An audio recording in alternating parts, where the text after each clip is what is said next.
Well, hi there. It's me, it's Mike. And remember how on my last review, if you watched it, I said that I was now caught up on every Black Series purchase that I had, and now I didn't know what to review next. I even made a poll on Twitter and on YouTube about what I should do next. And then funny story. I got I got this in the mail today. He's so small. Look at this thing. Anyways, I figured we could open it up and take a look at a couple. What's a couple more clones this year, huh?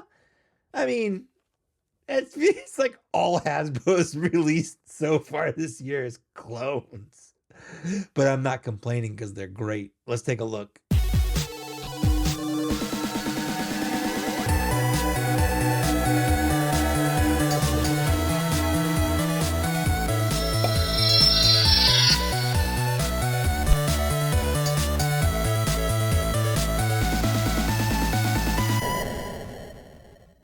So here we have the box in front of us. As you can see, it's a very different kind of box for the Black Series. Not so much for the Vintage Collection, which is the 3 3/4 inch line, because their sort of troop builder packs usually come in boxes like this. It's very small, just so you can see the difference between what this box looks like and what like a regular release box looks like. So there's 2 figures in here. It's just real small. They're packed in there real good. As you can see, it says Star Wars: The Clone Wars on the front. On the side, we have just the side of the clone trooper from the back. On this side, we have the side of the battle droid from the back, but not from the front. So that's the front. That's the back. There's no blurb to read. The only place you can buy these right now are Hasbro Pulse or Shop Disney, Disney's website.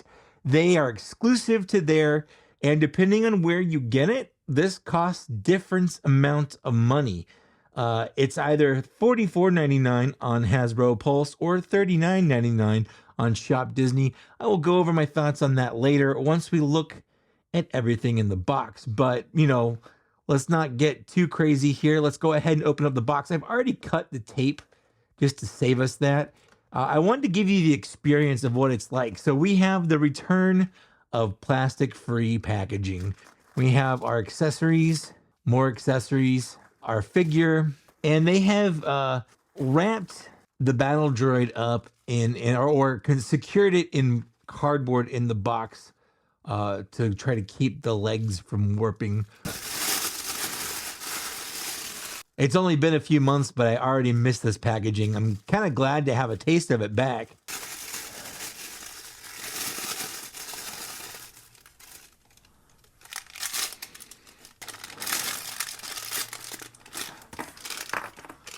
So here they are out of the box. I'm not going to get too crazy with this because, frankly, I've reviewed both of these before. This video is mostly to go over whether or not I feel like this pack is worth it to buy if you are a Black Series collector. We get a Phase 2 Clone Trooper, just plain. One of my problems with this, just right off the bat, it's not like there were no plain Phase 2 Troopers, but there were a lot fewer of them. More often than not, once they hit Phase 2, most of them were part of a specific battalion, and they'd have yellow or red or purple, or, you know, green or blue.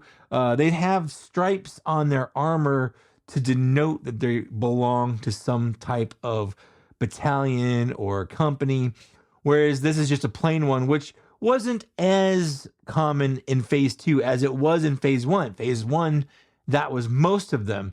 So I really feel like they should have done this as a Phase 1 or, and hear me out, included a Phase 1 helmet, because otherwise the figures are the same. The only difference is the helmet.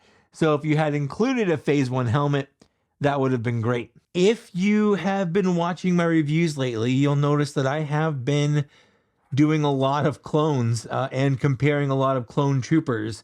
So I don't really feel the need to explain this too much, but these are the 3.0 clone troopers. So they are the newest ones. These are, for all intents and purposes, the same release. What I wanted to do was take a look at the differences between, are there any paint apps missing, or is there any difference at all between what is intended to be Hasbro's just sort of baseline army builder version versus like the retail release. I feel like there's more paint on the new one. And what I mean by that is on here, this little stripe thing is painted. This one is not. It's there, it's molded, it's just not painted. There's also a little side marking on the helmet where this is like a more solid, thicker black set of lines versus a lot lighter. Like it's still paint there, but the color is different for sure. I have to say, out of the box so far, the less expensive version, the one meant for army building, the one that's supposedly cheaper, does look better, if not just for this little paint app right here. The paint on it is somehow sharper. These also do have removable helmets. One of the weird things about the early, I think there was a running change, but the early versions of this, you notice that he has like a 5 o'clock shadow on his face that none of the other ones do. And even in a later version of the line, they stopped doing it, but there is a weird 5 o'clock shadow, like he just didn't feel like shaving today. I also feel like the paint on this, not just the lack of the 5 o'clock shadow, the paint on this is a lot better.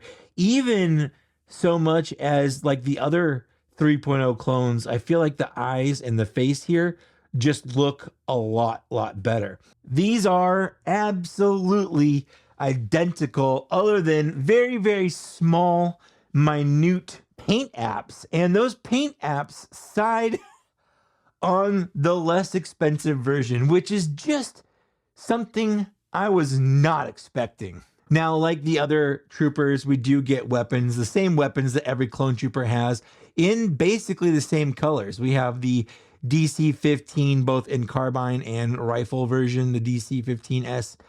It's in a very light or dark gray plastic, I should say, with absolutely no paint on it. And that's something I expected. I expected very little paint on these because of the nature of what they are. I'm going to forego talking about the articulation on this because it's the same. I've covered it before. If you want to see what its articulation is like, check out a different review, probably the most recent review I've done, which will be linked at the end of this video.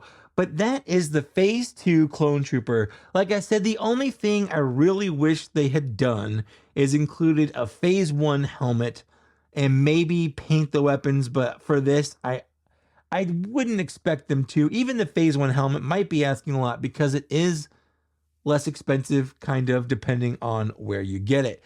So that's the Phase 2 Trooper. Let's go ahead and take a look at the Battle Droid. Here we have the Battle Droid, the B1 Battle Droid. Now, I have done an extensive review of this figure, so again, I'm not going to get into it. But one of the things I really wanted to do was take a look at this and compare it to the old one. But before we do that, we're going to dress him up a little bit because he is pretty naked. Now, like the original release of this figure, this comes with his backpack. It also comes with the command antenna. So you have an option of either or. They plug in the same way. This one plugs in on the left-hand side with the antenna sticking up, and that's it. These are, I believe, the command versions, and they receive the instructions from this antenna with the ship and then transmits it out to the other battle droids. I have one figure on my shelf with this configuration.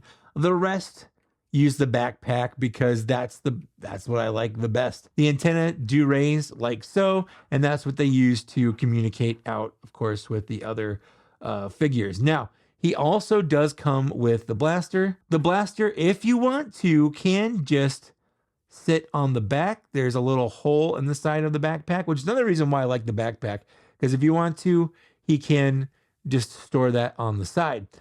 There is absolutely no paint on here, but it is molded in a darker plastic, which is interesting. Much darker than the Clone Trooper weapon. Not much darker, but definitely darker. I mean, I'm colorblind and I can tell the difference between those colors. This is more of a dark gray. This is more of an actual black. But again, no paint. Would have been nice to have some silver or some brushing on there. One of the fun things about the Battle Droid is you can change which way the wrist hinges by which way his forearm is twisted, because there is a swivel here and here. And if you swivel it like this, where it's up and down, his wrist hinges side to side. Whereas if you swivel it so it's flat, his wrist hinges so it's up and down. So you can have more dynamic and different wrist poses, or holding the gun, or however you want to do it. It's nice that you have that option with the Battle Droid. Also, I'm going to bend his knees a little bit because most Battle Droids actually walk around a little Urkel-ish. They got their knees bent a little bit, and this can obviously go into its little locked position if you want to, the storage position, the folded position. Again, I've done that on a video. If you want to go take a look at it, take a look at the original Battle Droid here. And the main thing, see, that's the other thing, is he has to be bent up like that to help counterbalance it, so it kind of comes forward and up. The main thing with this figure is there is an absolute utter lack of any detailing. You can see on this older one here, there's just tons of paint splotches, silver and brown, that are painted everywhere to make it look like he's been in a battle, whereas this is a clean, shiny Battle Droid, and that's not a bad thing. It's good to have some diversity. The odds are some Battle Droids are going to be cleaner than others, depending on how much action they've seen. But definitely it's also a cost-cutting measure, because less paint equals less, less work they have to put into it, fewer materials, less time, so it is less expensive. It's not no paint though, because we do still have silver on the arms and the silver in the little chest area here, and also the eyes. So there's definitely is some paint, but not as good as the original. Even the gun, the blaster here, has a silver dry brushing or wash. It's a dry brush, I think, on this one, over it to make it look metallic, whereas this is just straight plastic, no paint. Good. Not great, but good. So the question becomes, is this worth it? Who is this for? Well, again, that depends on how much you paid for it. I got mine from Hasbro Pulse, so it cost me $45. On Shop Disney, it's $39. So it's $5 less, and I think that $39 is a more appropriate price. Now, I was expecting a lot more cost cutting here. I was expecting fewer accessories. I was expecting fewer paint apps. And while that is true on the Battle Droid, it's the opposite of true on the Clone Trooper. There's actually more paint apps and a better face on it. So it's kind of a weird balance there. It's a washout. They've obviously saved money on the plastic, because plastic-free packaging costs less to produce. So, there's cost-cutting measures either way. I think for me, just getting one and being a Hasbro Pulse Premium member, I paid less for this than doing it any other way. If you're not a Pulse Premium member, it is less expensive to get it from Shop Disney, especially if you buy more than one of these.